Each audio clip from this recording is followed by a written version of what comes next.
Nothing lasts forever. The British once had the largest empire in the world. Today, they control a few islands and can barely hold on to their prime ministers. The Chicago Bulls were dominant in the 90s. They won 6 championships in 8 years. Then Jordan retired, and now they stink. Tonight, we're seeing the demise of an institution that has ruled America for over 150 years. There's a revolt happening right now inside the New York Times headquarters. Over 1,000 New York Times workers stormed out of the building today, striking against what they call insulting and disrespectful contract negotiations. The workers want more cash, at least a 10% bump in pay, to keep up with what they call Putin's price hike, which is strange because these are the same people who told us we didn't have to worry about inflation. And they're also the same people that called the Biden economy historic, said it was surging. The economy has been good for the bosses at the Times. The paper added millions of subscribers, handing out big bonuses to top brass.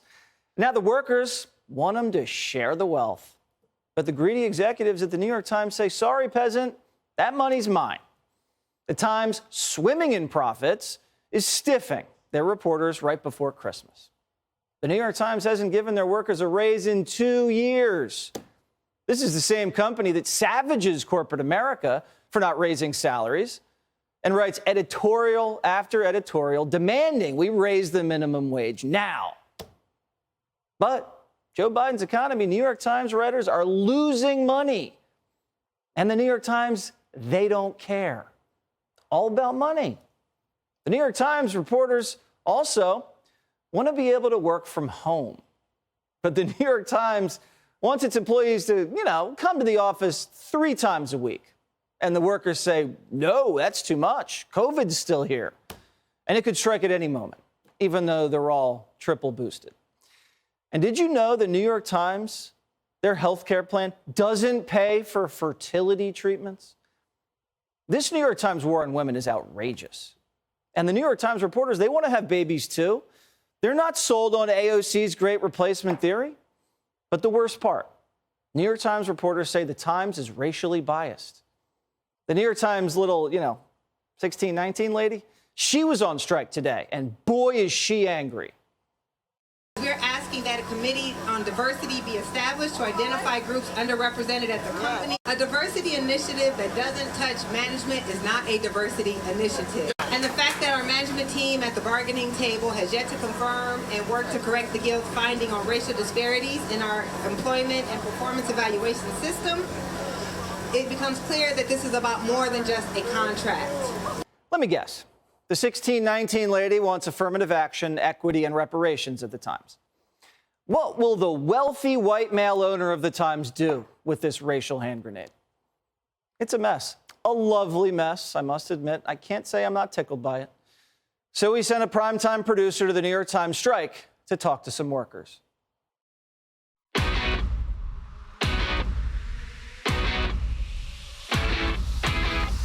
are you guys on strike about? We've been at the bargaining table for 20 months now. The company is consistently coming into the bargaining table with proposals that are insulting and unacceptable. The New York Times is making record profits, and the people who make the news need to share in that. It's a variety of issues, but the big things are we haven't had a raise in over 2 years. What are they not giving you? They're not giving basic floor wages of $65,000. I'll be honest, I don't know the details that specifically. We have been working through the entire pandemic without any salary increases at a time of record inflation. Is this about coming back to the office? It's also about coming back to the office. Of course, we also want to make sure that we are protecting people. We're still living through a pandemic. Remote work is part of the negotiations. We find it ridiculous that the company is maintaining this position, that it have the unilateral right to call us back in 5 days a week. I thought the New York Times respected unions, so what happened there? You'll have to ask them. That's an excellent question. I would love an answer to that as well. Excellent question. We'd love to hear what the management has to say about that. Yeah, it's a very good question. We thought the New York Times respected unions too. What happens to the New York Times when you guys are on strike? We'll find out. We have said we're not going to write stories. We have photo people, we have electricians, other people in the building who are not working today. they have to figure it out on their own. I am refusing to write. I'm refusing to respond to edits. I imagine they're having quite a hard time putting the publication together. The New York Times can't run without the people who run the New York Times. And management needs to know that. If you guys are all on strike, who's going to write the fake news? Well, we don't actually think that we write fake news. That feels like a gotcha. Here's the problem. The Times can't publish a woke agenda and operate the company with a capitalist agenda and not expect the workers to figure out one day, hey, Mr. Schultzberger, practice what you preach. But if Schultzberger ran it like the woke striking writers want it, the Times would go bankrupt. Everybody would work remote, and he would have to resign because he's white. So the reporters today are telling readers to boycott the paper. Don't go to the newsstand, don't click on any links, and don't ever think about playing Wordle. Where are we supposed to get our fake news from? I don't know. If CNN anchors can't read Paul Krugman, they're not going to know what to say. Even the squad's boycotting the Times. Do not cross the digital picket line. Let us stand in solidarity with our brothers and sisters who are walking off the job in protest to make sure they earn the wages they deserve. Let us not cross the digital picket line. Let's stand with them and tell your friends, do not consume their news from the New York Times tomorrow. We'll get it from somewhere else. Let's stand with our brothers and sisters in labor. Peace and love. The New York Times isn't taking this laying down. They're trying to crush the union.